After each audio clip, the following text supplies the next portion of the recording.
Hi, Scott Orlin with CINEMA-Magazin. One of the coolest films you're going to see this year is a movie called The Accountant. And the responsibility of that movie is the director right here, Gavin O'Connor. First of all, congratulations. Thank you very much. Working with Ben Affleck, I thought was really interesting because you brought out a nuanced performance that I really haven't seen before from him. Plus, you had to really get him in kick-ass shape. So can you talk a little bit about those complexities of getting that from your actor? Yeah, so we had sort of two trains running in this film. The first train was the character and his condition, which is autism, and he's a high-functioning, has Asperger's, and he's on the spectrum. So we made sure we did all the research and met as many people as we can, and read books and podcasts and documentaries, and then specialists, educators, and then just spent time and interviewed guys who were on the spectrum and created the character. And that took months. And then while that was happening, the other part of the day, Ben was spending training. Because, in Batman you could wear a mask, you can have a double, and Chris, the character, didn't wear a mask. So I said, Ben, I need you to actually do all of the fighting. So there was a couple of falls he didn't do, but he did pretty much everything else. So, he worked really hard. But let me step into that a little bit about the Asperger stuff, in the sense of we're almost conditioned as a society to kind of be a little intimidated or afraid of people who are different. And yet going through this movie experience, we see that sometimes they have special gifts. That if we give them an opportunity, we can learn something from them. So I was wondering if you could just address that a little bit, that why are we so afraid of people who are different?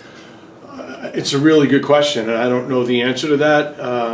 When you think about people that are on the spectrum, if you got rid of the autism gene, we would lose some of our greatest scientists, some of our greatest musicians, some of our greatest artists, some of our greatest technology people. So these are people that are on the spectrum. So are they different? Yeah. Are they contributing as much, if not more, to society? Yeah. So why anyone would not embrace diversity or people that are different? I don't even understand why anyone would do that. And I think actually people are embracing it more and more.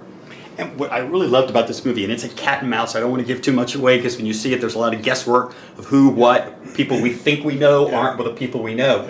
But there is a vigilante aspect to it. You mentioned Batman before, and when bad people do good things, we don't know on a morality scale, do we like them, do we not like them? So there's a whole complexity there with some characters we see in this movie. Yeah, there is a complexity. The thing about Chris's character is, he's a black market accountant, so he's in the sort of the darkest corners of the world, uncooking the books for people on the other side of the law. Usually what would happen is if he ever got himself into trouble, if he sat down with Chris and understood his history of doing this, he would usually just pack up and leave. This is not something he does all the time. The only reason he sticks around, and that's why he has his Airstream and his pickup, he would just go. The only reason he sticks around is because there's a girl who struck a fire in his heart, and that's Dana. And her life is threatened. There's, in essence, a bounty on her head. So he just wants to protect a girl who he connected with. And that's why he, unfortunately, that's the wrong guy to be protecting her. It's an accountant.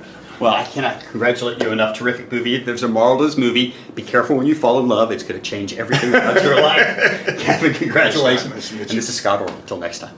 Thank you, Scott.